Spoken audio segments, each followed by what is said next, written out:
Assalamualaikum warahmatullahi wabarakatuh. Anak-anak kelas 11 IPA dan kelas 11 IPS. Sekarang kita masuk ke struktur dan fungsi sel. Berdasarkan strukturnya, sel dibagi menjadi dua kelompok, yaitu sel prokariotik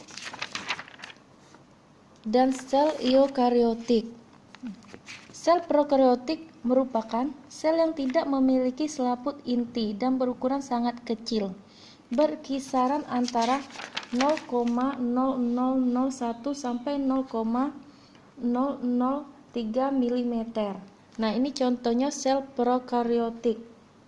Dia masih sangat sederhana dan terdapat di bakteri. Nah, sekarang kita masuk ke sel eukariotik. Sel eukariotik ini berbeda dengan sel prokariotik.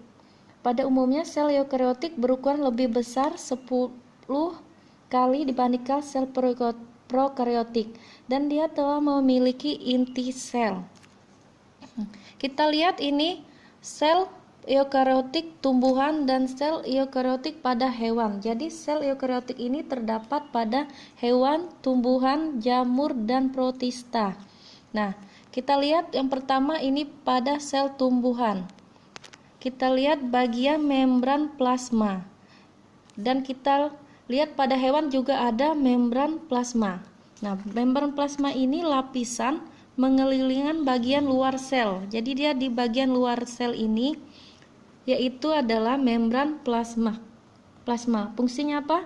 Untuk memisahkan sitoplasma sel dari lingkungan luar serta sebagai media transportasi zat-zat tertentu agar dapat masuk dan keluar dari sel. Nah, jadi dia ini sebagai pelindung sel dan sebagai memisahkan sitoplasma dari luar dan dalam. Nah, itu fungsi dari membran plasma. Kita lihat lagi ada nukleus. Nah, nukleus. Kita lihat nukleus ada di tumbuhan dan ada di hewan. Nah, nukleus itu apa? Inti sel. Nah, jadi disebut juga inti sel. Dia mengandung besar bagian gen dan sel eukariotik. Nah, di nukleus itu inti sel ada gennya. Kita lihat lagi ada RE halus dan RE kasar di hewan. Kalau di tumbuhan ada apa? Ada juga RE. Nah, RE itu apa? Retikulum endoplasma. Adalah organel sel berbentuk lipatan-lipatan yang terangkai saling menyambung dalam sitoplasma. Nah, jadi dia merupakan lipatan-lipatan. Nah, kita lihat di sini ada RE kasar dan RE halus. Jadi retikulum endoplasma ini dibagi menjadi dua, RE kasar dan RE halus. Kita lihat lagi ada apa lagi? Badan Golgi. Nah, badan Golgi. Di tumbuhan dan hewan dia memiliki badan Golgi. Jadi dua-duanya ada badan Golgi. Apa itu?